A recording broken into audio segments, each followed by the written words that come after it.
May old age pension din po ba kahit hindi nagtrabaho sa Canada? Tanong ng ating viewer. At ang sagot po ay yes.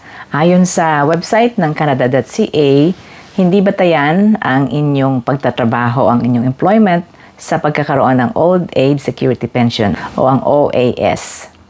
Hindi ka man nagtrabaho or nagtatrabaho pa, pwede kang magka-pension. If you are living in Canada, you must be at least 65 years old sa time ng inyong application, be a Canadian citizen or a permanent resident sa panahon ng inyong pag-a-apply, and have resided in Canada for at least 10 years mula sa pagiging 18 anyos ninyo.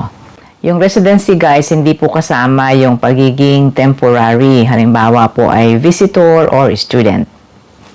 And if you are living outside of Canada, pero citizen rin kayo or PR, meron din pong qualifications para makatanggap ng pension. Ayan guys, ilalagay ko na lang po sa screen para inyong basahin. So, yung pong pagtira nyo dito ang basehan, hindi po yung pagtatrabaho. At least 10 years. Siyempre, mas mahabang pagtira dito, like 40 years, 20 years, mas malaki rin ang inyong magiging pension. Pero at least kung 10 years, meron na rin kayong tatanggaping pension. Kailangan po ninyong i-apply iyon. Thank you very much for watching. Bye!